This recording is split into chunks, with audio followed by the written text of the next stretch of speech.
Teresa. It is now my distinct pleasure to introduce Representative Driehaus from Cincinnati, who introduced the moratorium legislation in the Ohio House, as well as Representative Winburn from the Dayton area. Thank you for your supporting our efforts.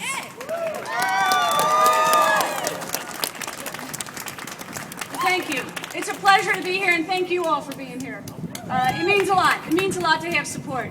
I introduced, along with Representative Tracy Hurd, the House Bill 345, which calls for the moratorium on fracking in the state of Ohio. I'm going to read to you very briefly what it entails, because it's been talked about in rather extreme terms. And I want to tell you what's in this bill so that you understand it, and then you can go talk about how responsible and how reasonable this piece of legislation is. So due to potential environmental hazards and dangers to the surrounding land and drinking water, it is vital that we establish a moratorium on horizontal fracking of oil and gas wells until the United States EPA completes a study on the relationship between hydraulic fracturing and drinking water resources. So it seems rather simple to me.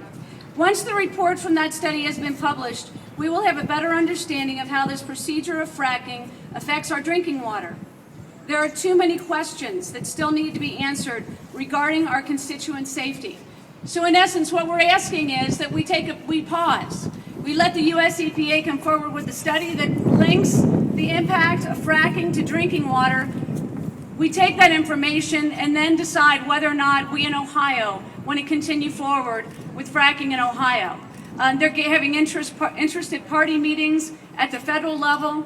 They're doing very extensive work on this, and why wouldn't we want to benefit from the work that they're doing at the federal level? And so that's what this bill asks for. So let me give you a status of the bill. We introduced it a month ago, and we've asked for hearings on the bill in the Ag Committee. Representative Dave Hall is the chairman of Ag. Representative Hurd and I have both sent him letters asking him to please have a hearing on House Bill 345. Per the House rules, we are entitled to a hearing on House Bill 345.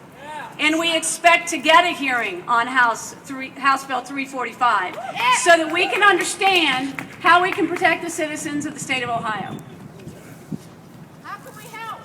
Well, let me tell you something else that I'm hearing. So I'm from Cincinnati, Ohio. And I've been asked, what in the world does this have to do with Cincinnati, Ohio? Well, I want to remind everyone that Cincinnati is part of the state of Ohio. I know we're in a corner, I get that. But I had a town hall meeting and showed Gasland, the film that shows what has happened in Pennsylvania as a result of fracking. I had over 120 people attend that meeting at a theater to watch that movie. So many people, I had to turn some of them away. So don't tell me that this has nothing to do with Cincinnati, Ohio. It has everything to do with not only Cincinnati, but the rest of the state. And we are part of this state, and we are concerned about the impacts of fracking throughout the state of Ohio. I recently attended a meeting that was hosted by the Sierra Club, again in Cincinnati. And there was a gentleman that came forward at that meeting talking about a farm that he owns in southern Ohio. He's an organic dairy farmer. He is terrified about the impacts of fracking. So there are impacts on consumers, on residents. We've heard from a woman that's living next to this nightmare. There are impacts to the #1 industry in the state of Ohio, agriculture. How are we going to water the crops? How are we going to feed the animals with tainted water? How do we get around this question that this is not about economic development, this is about jobs, this is about economic development, but I'm not talking about the jobs that are the oil and gas jobs, I'm talking about the Main Street jobs. I'm talking about agricultural jobs. I'm talking about the coffee house owner who, if they can't brew a cup of coffee without chemicals in the water, they're out of business. How do we get around this question? This has everything to do with jobs.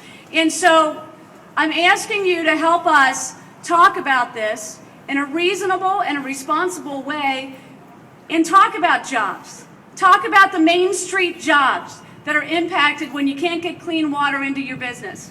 Talk about the Main Street jobs when there aren't people living nearby because they can't drink their water, and so they've moved away. What happens to the Main Street business?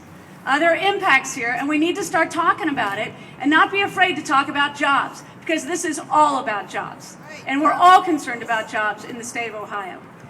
So with that, I'm going to turn it over to Representative Winburn. Roland, I thought you were going to be really late, so I took some of his 5 minutes, so I apologize for that. But thank you for your support.